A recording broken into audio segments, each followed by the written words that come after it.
राम प्रसाद जी थे, छोटी सी अवस्था उनकी। तो जयपुर में गोविंद देव जी के मंदिर में गोविंद देव जी के सेवायत गोस्वामी के जो बालक थे वो राम प्रसाद जी की उम्र के ही थे, छोटे छोटे थे सब। उनके साथ जी खेलने में जाते थे। बहुत ध्यान से अच्छा चरित्र याद आया अचानक। तो गोविंद देव जी मंदिर में खेलने जाते थे। ऐसा लगता था स्वामियों के 3 बालक हैं, 2 तो मेरे साथ खेलते हैं और एक सज धज के मंदिर में खड़ा रहता है गोविंद देव जी।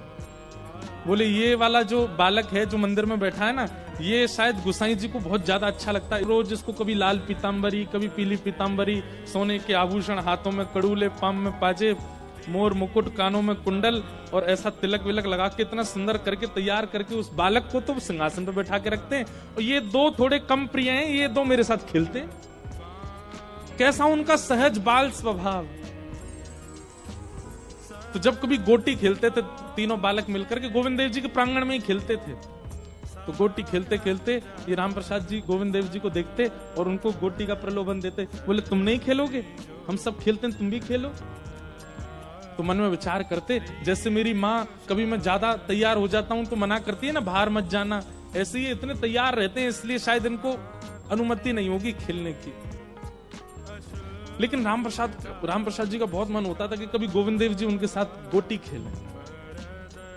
उन दोनों बालकों से भी कहते थे, बोले तुम दोनों अकेले आते हो, ये इनको क्यों नहीं लेके आते? तो वो दोनों हंस जाते। वो भी बालक, वो क्या जाने, बोले ये नहीं आते, ये यहीं रहते हैं। एक बात है ना कि जिसका चित्त बहुत सहज है, जो बहुत भोंदू है, जो बहुत सरल है, ठाकुर जी को बहुत प्रिय लग जाता है वो। राम प्रसाद जी का ये बाल स्वभाव की ठाकुर जी मेरे संग गोटी क्यों नहीं खेलते, ये गुसाई जी का बड़ा बेटा है, प्यारा बेटा, ये मेरे साथ क्यों नहीं खेलता। एक दिन ठाकुर जी ने ऐसी लीला की कि गोस्वामी जी के दोनों बालक अपनी नानी के घर चले गए और वो खेलने नहीं आए। और ये राम प्रसाद जी आकर के मंदिर प्रांगण में बैठकर प्रतीक्षा कर रहे हैं कि वो दोनों कब आएंगे। कभी गोटी नीचे मारें, कभी गोटी उछालें, हाथ में ले लें, और प्रतीक्षा कर रहे हैं वो दोनों कब आएंगे। वो दोनों तो आए नहीं। इतने में राम प्रसाद जी ठाकुर जी को देखने लगे, गोविंद देव जी को, और बोले आज तो तुम्हारे दोनों भाई भी नहीं आए, आज तो तुम आ जाओ, तुम ही खेल लो, आज हमारा मन ही नहीं लग रहा। कभी किसी खंबे पे जाके बैठ जाए, कभी कहीं बैठ, जैसे स्वभाव है उसको खेलने का मन होता है तो वो पीछे पड़ जाता है। ठाकुर जी का मन हो गया कि मैं इसके साथ खेलूं। और तभी ठाकुर जी ने देखा कि एक द्वारपाल बैठा है और एक गुसाई जी अंदर डोल रहे हैं। तो द्वारपाल को तो अचानक इतनी जोर की लघु शंका आई कि वो उठ के भाग गया, और गुसाई जी को बहुत जोर की भूख लगी आई तो वो भी चले गए प्रसाद पाने।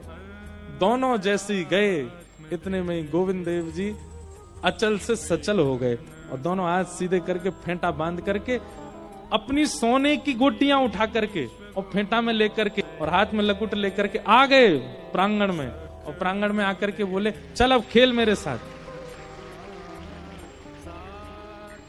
और राम प्रसाद बालक के साथ में गोविंद देव जी गोटी खेलने लगे।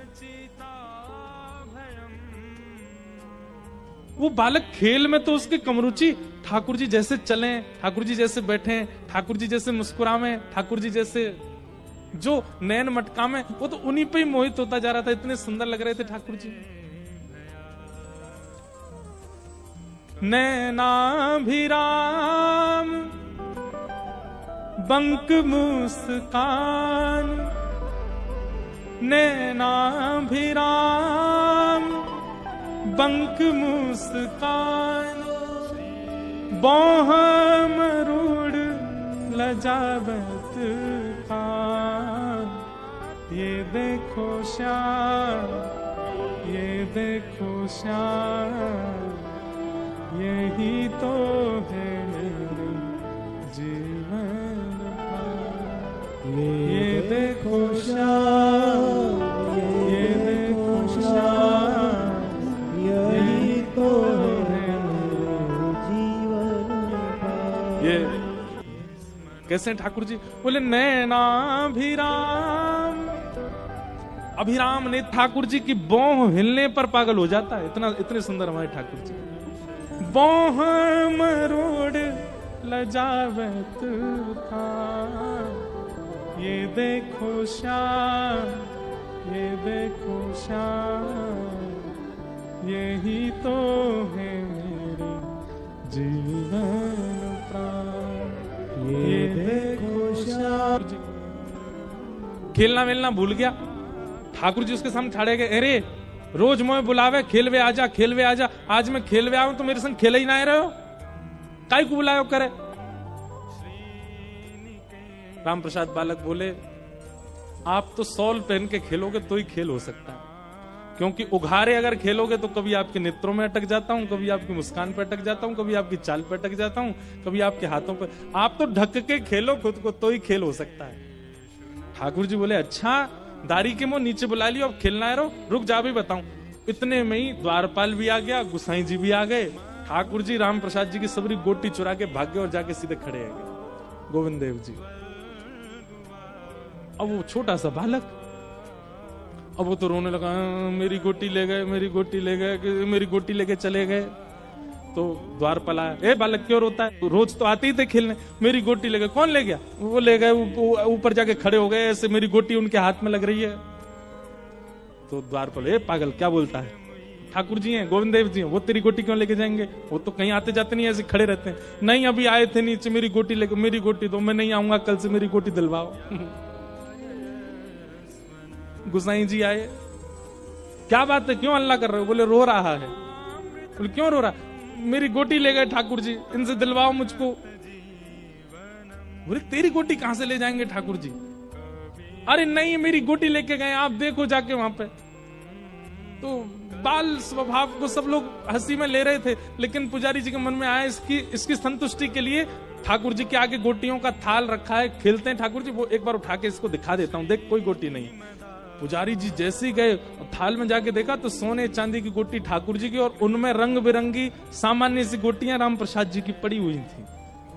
गोसाई जी तो देख करके बोले, ये तो मैं ही श्रृंगार करता हूं, मैं ही सब व्यवस्थित करता हूं, जो गोटियां ठाकुर जी की तो है नहीं। उठा करके बालक को दिखा, बोले ये है तेरी गोटी? हाँ ये मेरी गोटी है, रोज मैं इनसे ही खेलता हूं, मुझे दे दो। गोसाई जी बोले ये यहाँ कैसे आई?